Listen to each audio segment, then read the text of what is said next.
Hello everybody, welcome back to SKR counters. Video start చేసే ముందు మీ అందరికి ఒకటి చెప్పాలి. వీడియో అయ్యేలోపు మీరందరూ నాకు ఒకటి చెప్తారు. హ్యూజ్ ఫ్యాన్ ఆఫ్ సత్య.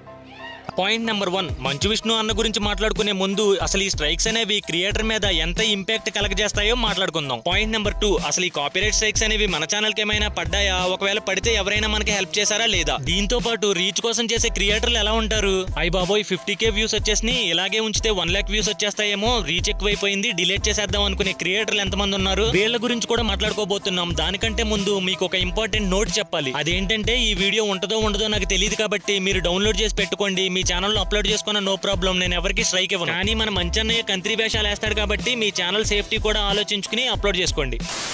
ముందుగా పాయింట్ నెంబర్ 1, ఇప్పుడు ఒక యూట్యూబ్ ఛానల్ మీద ఒకటో రెండో కాపీరైట్ స్ట్రైకులు పడితే నెక్స్ట్ ఏం జరుగుద్దో ఎగ్జాంపుల్ తో చెప్తా. ఇప్పుడు ఒక హెల్దీగా ఉన్న పర్సన్ కి, టైఫాయిడ్ వచ్చిన పర్సన్ కి రన్నింగ్ రేస్ పెడితే ఎవరు గెలుస్తారు? ఆబ్వియస్లీ ఆరోగ్యంగా ఉన్న వ్యక్తే గెలుస్తాడు. అదే విధంగా ఒక ఛానల్ కి స్ట్రైకులు లేనప్పుడు వచ్చే వ్యూస్ కంటే కూడా స్ట్రైకులు ఉన్నప్పుడు వ్యూస్ తగ్గుతాయి, అంటే రీచ్ తగ్గుద్ది. ఇదే విషయం మీద ఒకవేళ మనం గూగుల్ టీమ్ ని కాంటాక్ట్ అయినట్టయితే వాళ్ళు రీచ్ కి స్ట్రైకుల్ కి సంబంధం లేదని చెప్తారు. అలా ఎందుకు చెప్తారంటే క్రియేటర్ పానిక్ అవ్వద్దని, డిప్రెషన్ కి లోన్ అవ్వద్దని, వీడియోలు పెట్టడం మానకూడదని ధైర్యం చెప్పడం కోసం అలా చెప్తారు. బట్ ప్రాక్టికల్ గా మాత్రం రీచ్ డౌన్ అవుద్ది మావా. ఇదంతా ఒకటో రెండో స్ట్రైకులు పడితే మాత్రమే జరుగుద్ది. ఇలా కాకుండా 90 days లోపు 3 స్ట్రైకులు పడితే ఛానల్ టెర్మినేట్ చేస్తారు. అంటే ఇక్కడ కొంచెం ప్రాసెస్ ఉంటది, బట్ ఇక్కడ నేను టెర్మినేషన్ గురించి మాట్లాడుతున్నాను కాబట్టి 3 స్ట్రైకులు పడితే ఛానల్ టెర్మినేట్ అవుద్ది మావా. అంటే యూట్యూబ్ కంటూ కొన్ని గైడ్ లైన్స్ ఉంటాయి, అవి అతిక్రమించి క్రియేటర్ వీడియోలు చేసినప్పుడు మాత్రమే టెర్మినేట్ చేస్తుంది. అప్పుడు దానికి పూర్తి రెస్పాన్సిబిలిటీ క్రియేటరే అవుతాడు. ఇలా కాకుండా ఇందులో ఇంకో యాంగిల్ ఉంది. యూట్యూబ్ నుంచి కాకుండా కొంతమంది పర్సనల్ అజెండాస్ పెట్టుకుని కావాలని క్రియేటర్స్ మీద స్ట్రైకులు కొడతా ఉంటారు. అంటే రీసెంట్ గా మన మంచు విష్ణు అన్న చేశాడు చూడండి, అలా అనమాట. దీని వల్ల క్రియేటర్ కి రెవెన్యూ ప్రాబ్లం ఉంటుంది. ఫర్ ఎగ్జాంపుల్, మీ బాస్ మిమ్మల్ని సడన్ గా జాబ్ లో నుంచి పీకేస్తే మీ పరిస్థితి ఏంటి? నెక్స్ట్ ఇంకో జాబ్ వెతుక్కోవాలి, ఈ లోపు ఫైనాన్షియల్ గా కోలుకోవాలి కదా. సో ఎంత కొత్త ఛానల్ పెట్టినా సరే వాడికి ఫైనాన్షియల్ గా ప్రాబ్లమ్స్ అయితే ఉంటాయి. ముఖ్యంగా ఇలాంటి ఫేక్ స్ట్రైక్స్ వల్ల ఛానల్ పోయింది అని తెలిసినప్పుడు ఆ బాధ ఇంకాస్త ఎక్కువగానే ఉంటుంది. ఇదంతా మీకెందుకు చెప్తున్నాను అంటే యూట్యూబ్ ఆడియన్స్ కి ఇదంతా తెలియాలి, ఒక క్రియేటర్ వెనకాల ఎంత నడుస్తుందా అని. మీరే మా బలం మావా, మీ సపోర్ట్ మాకు ఉండాలి. మీరే లేకపోతే మేము ఎన్ని ఛానల్స్ పెట్టినా సరే వేస్ట్. పాయింట్ నెంబర్ 2, అసలు రీచ్ కోసం చేసే క్రియేటర్స్ ని మనం ఎలా కనిపెట్టాలి? బొచ్చేం కాదు, మీకు యూనివర్సల్ ట్రూత్ చెప్పాలి మావా. యూట్యూబ్ ఛానల్ పెట్టిన ఏ క్రియేటర్ అయినా సరే రీచ్ కోసమే చేస్తాడు. లేదు నాకు ఒక 50,000 వ్యూస్ వచ్చేసినాయే, అనవసరంగా రీచ్ వచ్చేసిందే, అర్జెంట్ గా ఈ వీడియోని డిలీట్ చేసేయాలి అనే ఒక క్రియేటర్ కూడా ఉండడు. ఆఖరికి మన మంచు విష్ణు అన్నయ్య తీసిన సినిమా అయినా సరే, అందులో ఎంతమంది వర్కర్స్ పనిచేసినా సరే, ఎంతమంది టెక్నీషియన్స్ పనిచేసినా సరే, రిలీజ్ అయిన టీజర్ బాలేదని తెలిసినా సరే సినిమా హిట్ అవ్వాలనే కోరుకుంటాడు. అలాగే యూట్యూబ్ ఛానల్ పెట్టిన ప్రతి క్రియేటర్ కూడా రీచ్ కోసమే చేస్తాడు. కానీ చేసిన వీడియోలో పాయింట్లు ఉన్నాయా, సొల్లుందా అని మీరు డిసైడ్ చేయాలి. 3 years back girl gaming channel ఒకటో రెండో రోస్టింగ్ ఛానల్స్ కి స్ట్రైక్లు ఇచ్చింది. అప్పుడు ఆ అమ్మాయికి రీచ్ కూడా బానే ఉంది, కానీ నేను ఆ అమ్మాయి మీద అప్పుడు వీడియోలు చేయలేదు మావా. 2 years తర్వాత తన కూడా రోస్టింగ్ వీడియోలు చేస్తుంది అని తెలిసిన తర్వాత ప్రూఫ్ తో పాయింట్ మీద రోస్ట్ చేశా. కొత్త వాళ్ళు ఎవరైనా సరే ఆ వీడియోని చూడనట్లయితే లింక్ డిస్క్రిప్షన్ లో ఇస్తాను, వెళ్ళి చూడండి మావా. ఆ వీడియో మొత్తం కమ్యూనిటీకి సపోర్టెడ్ గా ఉంటది.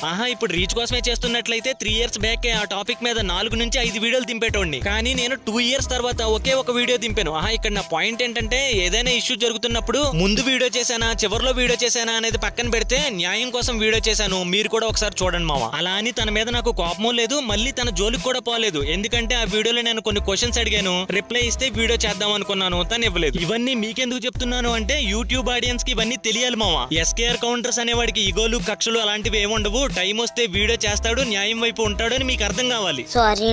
ఇక ఇందులోనే ఇంకో పాయింట్ ఏంటంటే, మన ఛానల్ కి ఏమైనా స్ట్రైక్స్ పడ్డాయా, ఒకవేళ పడితే ఎవరైనా హెల్ప్ చేశారా లేదా? పడ్డాయి మావా, 2 స్ట్రైకులు పడ్డాయి. పాస్టర్ రోస్ట్ కి పడ్డాయి. ఒకటేమో షార్ట్ వీడియోకి పడింది, ఇంకొకటేమో లాంగ్ వీడియోకి పడింది. అసలు షార్ట్ వీడియోకి ఎందుకు స్ట్రైక్ వేశారో, ఎందుకు తీసారో కూడా నాకు తెలియదు. బట్ లాంగ్ వీడియోకి మాత్రం స్ట్రైక్ వెనక్కి తీసుకోమని ఎంత రిక్వెస్ట్ చేసినా కూడా రెస్పాండ్ కాలేదు. తర్వాత కమ్యూనిటీ పోస్ట్ చేశాను, ఒక వీడియోలో కూడా చెప్పాను. 1 month జరిగిన తర్వాత ఇంకా 60 days స్ట్రైక్ ఉందని కూడా చెప్పాను. దాని తర్వాత ఎస్కేఆర్ గ్యాంగ్ అని ఒక బ్యాకప్ ఛానల్ పెట్టి అందులో కూడా వీడియో పెట్టి ఆ లింక్ తీసుకొచ్చి మళ్ళీ కమ్యూనిటీ పోస్ట్ చేశాను. ఎవడో వీడియోలు కాదు కదా, కనీసం మెసేజ్లు కూడా చేయలేదు మావా. కానీ ఆ పాస్టర్ వల్ల ఇంకెవరు ఎలాంటి ప్రాబ్లం ఫేస్ చేయకూడదని తమ్నైల్ ఎవరెవరు వాడారో వాళ్ళందరికీ వెళ్ళి కమెంట్లు కూడా పెట్టా. రోలింగ్ ఛానల్ కూడా నేను కమెంట్ చేశాను మావా, అరే బాబు తమ్నైల్ మార్చండి స్ట్రైక్ ఇస్తుంది అని. కొంతమంది మార్చారు కూడా మావా. ఈ లొల్లంతా పక్కన పెడితే ఛానల్ కి రీచ్ పోయింది, ఇంకా ఒకటో రెండో స్ట్రైకులు పడితే ఛానల్ కూడా ఎగిరిపోద్దని వీడియోలు పెట్టడం కూడా మానేశాను మావా. తర్వాత కొన్ని రోజులకి కమ్యూనిటీ పోస్ట్ చూసి ప్లేలేక్ ఇన్కోగ్నిటో ఎడిటర్ ఆదిత్య అన్న కాంటాక్ట్ అయ్యారు. అన్నకి జరిగిందంతా చెప్పాను, నువ్వు దాని గురించి ఏం ఆలోచించకు, కౌంటర్ నోటిఫికేషన్ పెట్టి వీడియో వెనక్కి తెచ్చేయచ్చు అని చెప్పారు. ముందు నువ్వు వీడియోలు పెట్టాయో స్వామి, ఛానల్ చచ్చేలా ఉందని మోటివేషన్ ఇచ్చారు. తర్వాత హెచ్సిబి హెచ్సిబి అనే పర్సన్ కమ్యూనిటీ పోస్ట్ చూసి ఏమైంది బ్రో అని చెప్పి కాల్ చేసి అడిగారు. అంతేకాదు నా ఛానల్ తనే తీసుకుని కౌంటర్ నోటిఫికేషన్ కూడా పెట్టాడు. మొత్తం మీద ఆదిత్య అన్న దయ వల్ల హెచ్సిబి వల్ల నేను ఆ స్ట్రైక్ నుంచి బయటపడి మళ్ళీ ఎప్పటిలాగే వీడియోలు చేసుకోవడం స్టార్ట్ చేశాను. ఇదంతా ఆల్మోస్ట్ 1 year బ్యాక్ జరిగింది మామ. ఇక రీసెంట్ ఇన్సిడెంట్ గురించి మాట్లాడుకుంటే ఒక జర్నలిస్ట్ అక్క ఛానల్లో నా ఛానల్ పేరు వచ్చింది. నాకేం చేయాలో నిజంగా అర్థం కాలే. అప్పుడు ఎన్టీబీ 40 నిమిషాలు నాతో మాట్లాడాడు. తర్వాత సాయి ది గ్రేట్ ఇంకో 20 minutes మాట్లాడాడు. విచిత్రం ఏంటంటే ఆ జర్నలిస్ట్ అక్క ఛానల్లో వీళ్ళ ఛానల్ పేర్లు కూడా ఉన్నాయి. అయినా కూడా వీళ్ళు సపోర్ట్ గానే ఉన్నారు. తర్వాత హెచ్సిబి బ్రో కాల్ చేశాడు. 30 minutes డిస్కషన్స్ జరిగాయి. ఎవరో ఏదో చేసేయాలని కాదు, ఏదైనా ఇష్యూ జరిగినప్పుడు మేము ఉన్నారా బాబు అని భరోసాగా నిలబడితే చాలు. ఇంకా ఫైనల్ గా ఆదిత్య బ్రో కాల్ చేశాడు. ఇవన్నీ మనసులో పెట్టుకుని వీడియోలు చేయడం మానకరా బాబు, ఛానల్ చచ్చిపోద్దని ఒక గీతోపదేశం ఇచ్చి వీడియోలు చేయించాడు. లేకపోతే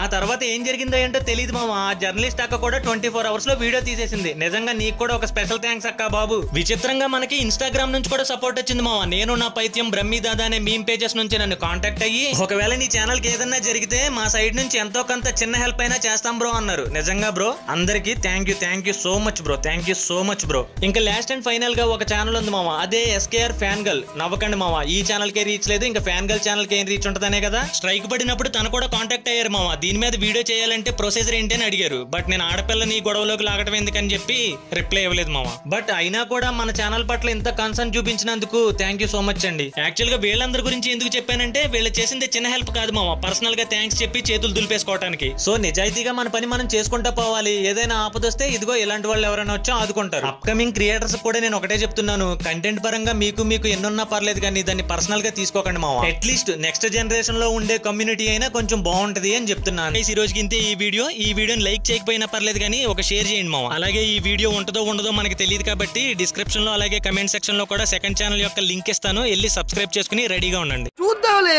చూడటం కాదండి, మీరు చెయ్యాలంతే. నెక్స్ట్ వీడియోతో మళ్ళీ కలుస్తా. థ్యాంక్స్, నమస్తే.